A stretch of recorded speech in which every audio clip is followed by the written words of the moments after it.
안녕하세요. 이번 발제를 맡게 된 캡콜드라고 합니다. 밥벌이로는 무엇을 하고 있던 여하튼 블로거입니다. 오늘 제 발표 주제는 이런 시대일수록 어떤 블로깅을 할 것인가 하죠. 이런 시대라니 도대체 어떤 시대인가? 한마디로 말해서 블로깅을 덜 하게 된 시대죠. 인터넷 붐의 상당 부분이 블로그에서 다른 소위 소셜 네트워킹이라고 부르는 것으로 초점을 옮겼습니다. 블로그 한물이 가고 소셜이 난무하는 시대가 되었죠. 그럼에도 불구하고 계속 블로깅을 할 가치가 있는가? 왜 그러는가? 그것을 오늘 이야기를 하겠습니다. 저는 그 질문에 대한 답은 예라고 봅니다.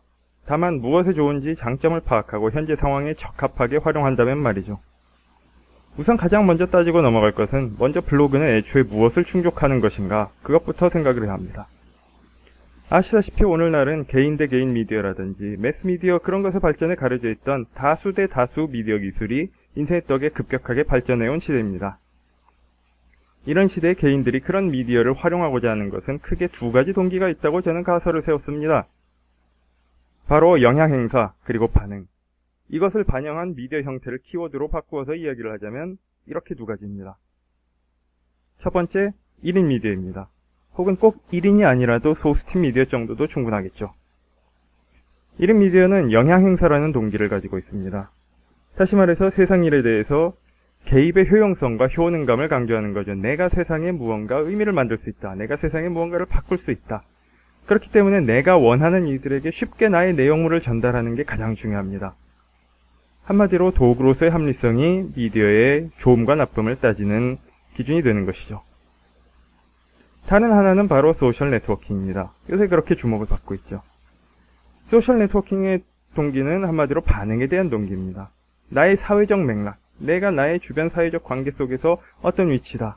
그런 맥락이 주는 만족감을 동기로서 하고 있는 것이죠. 그렇기 때문에 서로 쉽게 연결성을 확인하는 것이 가장 중요한 잣대가 됩니다. 다시 말해서 소통 교류로서의 합리성이 중요해지는 것이죠. 괜히 복잡하게 이론적으로 풀어봤습니다.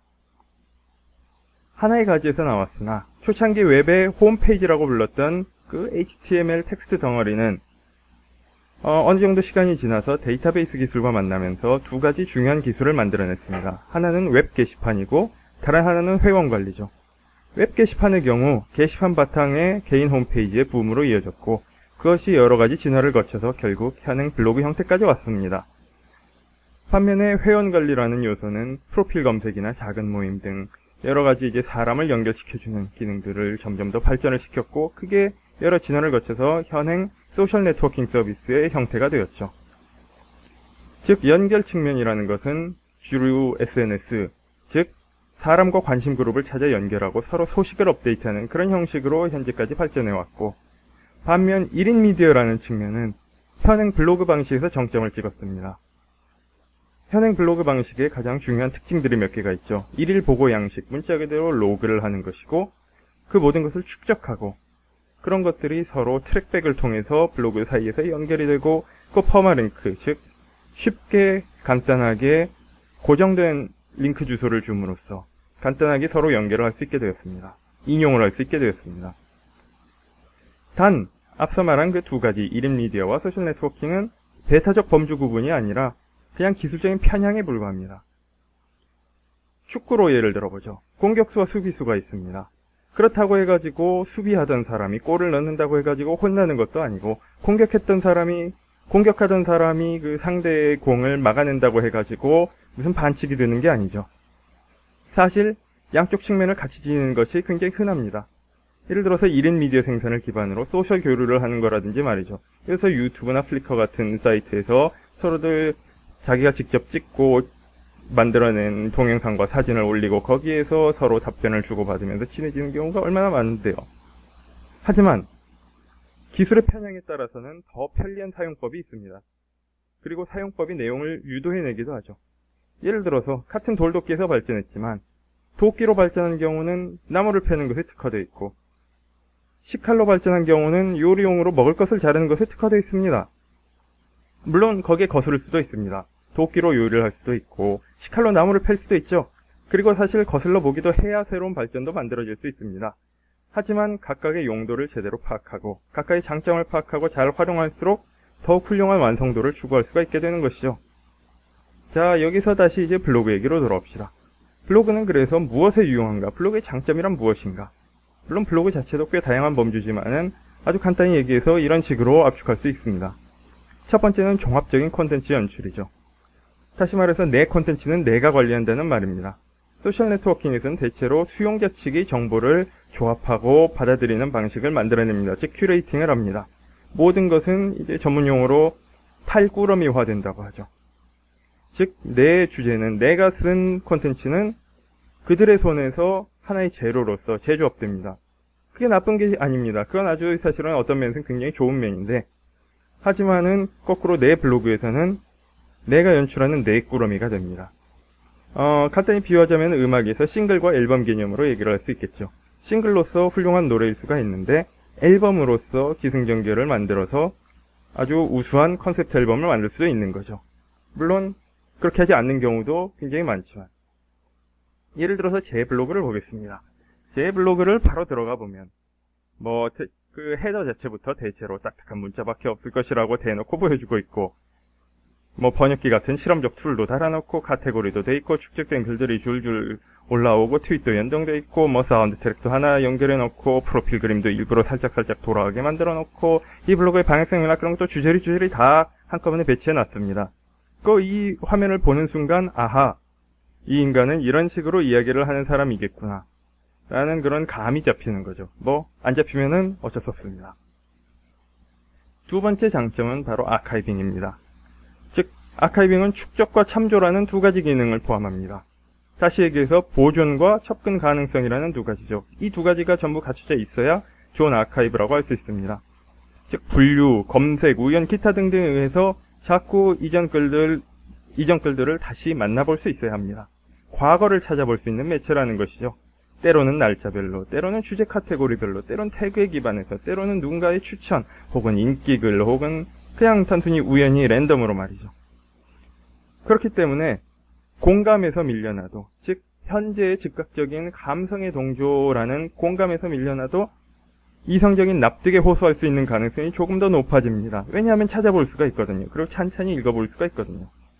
다시 말해서 어떤 논리적인 글, 논리적인 콘텐츠에 그만큼 강점을 지닙니다. 1인 미디어로서의 콘텐츠보다 연결망 자체에 집중하는 서비스, 예를 들어서 트윗이나 페이스북 같은 경우는 검색이라고 할 만한 게 제대로 갖춰져 있지를 않죠. 물론 서드파티를 통해 가지고 그런 비슷한 기능을 재현하려는 노력은 굉장히 많지만, 세 번째는 바로 콘텐츠들을 서로 엮어내는 것입니다.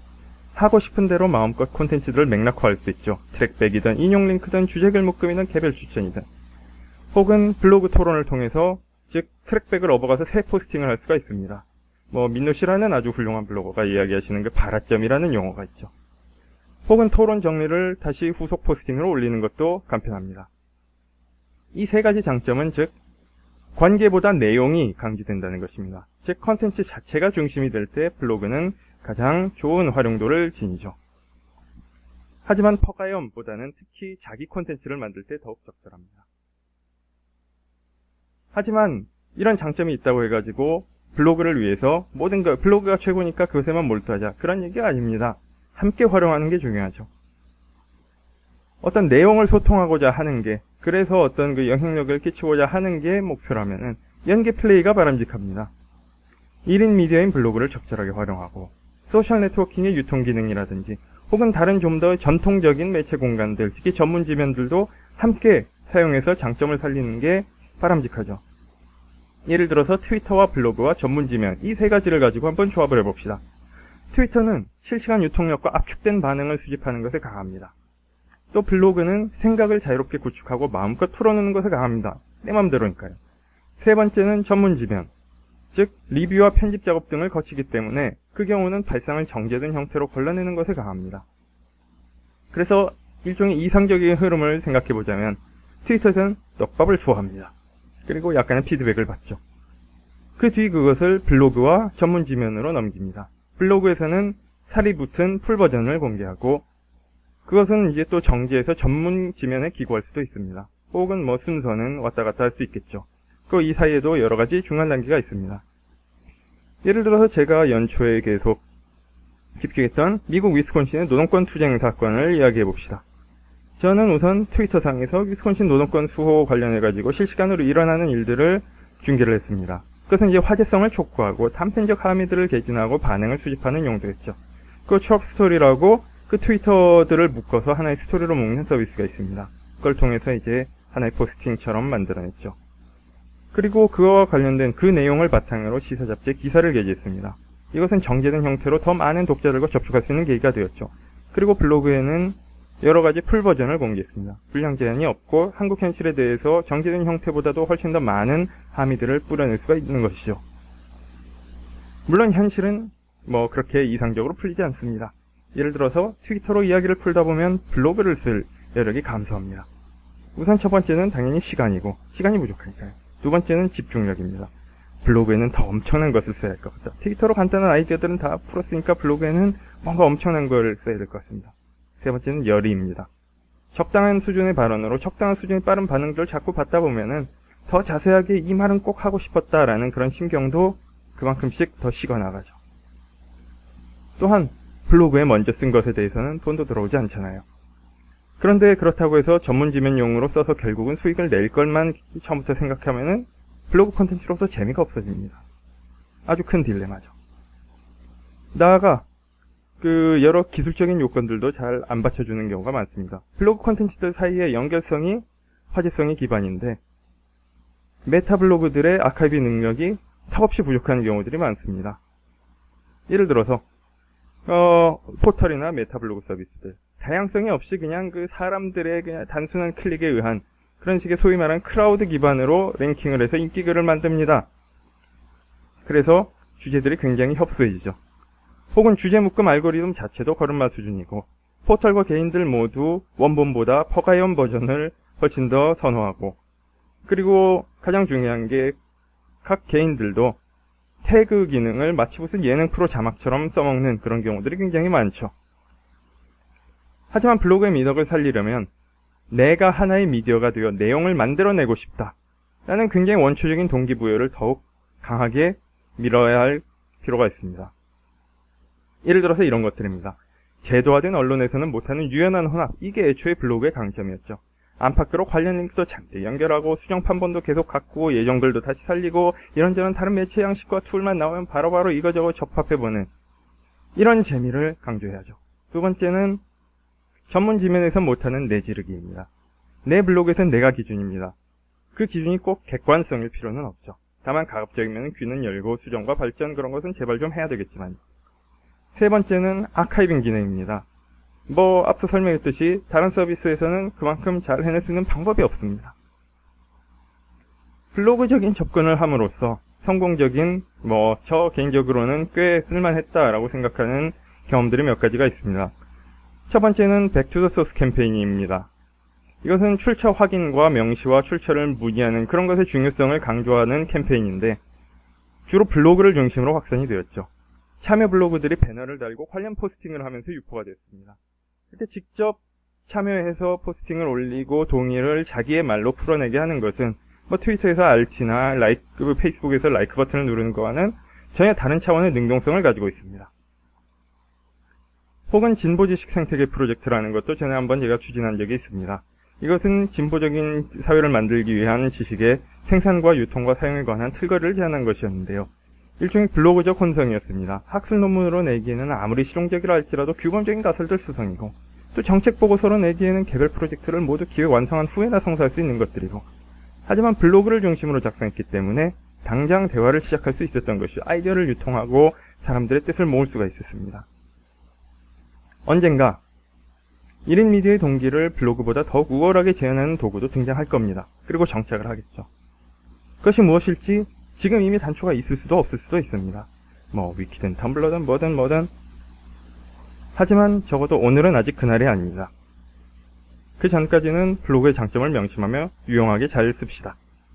다른 것들과 잘 연계해 나가면서 말이죠. 그리고 가끔 블로거들의 광고 배너도 클릭해주세요. 즐거운 블로깅 되십시오.